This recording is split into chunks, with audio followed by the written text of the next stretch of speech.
अमित शहा आणि अजित पवारांची दिल्लीत भेट झाली.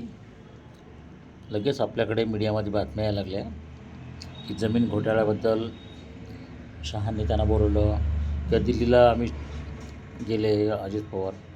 तर मी तुम्हाला सांगतो, मी राजकीय लोकांच्या मनाचा मेंदूचा अभ्यास केला आहे. जसा मीडियावाले की तुम्ही आम्ही विचार करतो तसं राजकारणात होत नाही.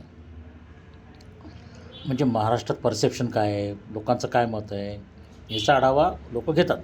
राजकीय लोक त्यांच्या संघटनेतून फीडबॅक घेतात. काय परिणाम होईल हे बघतात, ते बरोबर आहे.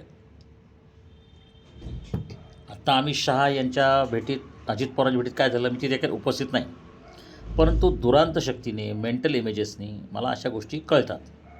म्हणजे त्या समजून घेतो मी, कारण त्यांचे जे पॅटर्न आहेत, विचार करण्याचे जे पॅटर्न आहेत, थिंकिंग पॅटर्न्स आहेत, आणि त्याचं जे असोसिएटिव्ह थिंकिंग आहे की त्याला कोणत्या घटनेला कसं जोडायचं, कसं बघायचं.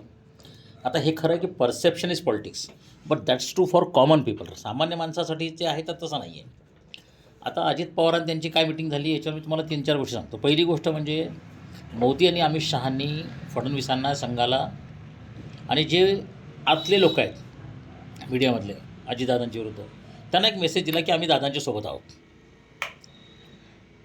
आणि हा एक लोकांनी गैरसमज काढावा की हे लोक एकमेकांना ब्लॅकमेलिंग करतात वगैरे. असं होत नाही, किंवा ह्याची फाईल काढली वगैरे. ह्या लेवलला अशा गोष्टी होत नाहीत.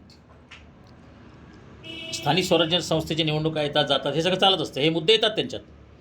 हा पहिला विषय तुम्हाला सांगितला मी आत्ता, की हा मेसेज दिलेला आहे त्यांनी की तुम्ही दादांना सांभाळून घ्या, नंबर 1. दुसरं असं आहे की आता दादा 2013-14चे नाहीत, 2019चे नाहीत, आणि 2022चे पण आहेत, हे 2025 आहे. तर दादांनी पण एक मेसेज दिलेला आहे अमित शहा आणि मोदींना.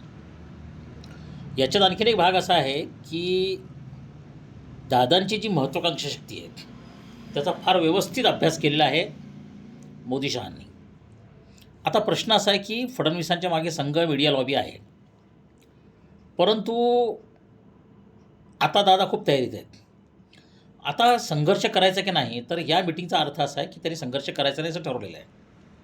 म्हणजे उद्या दादा जरी बाहेर पडले महायुतीतून आणि त्यांनी बाहेरून पाठिंबा दिला महायुतीला, तरी अमित शहा, मोदी दादांच्या विरुद्ध जाणार नाहीत.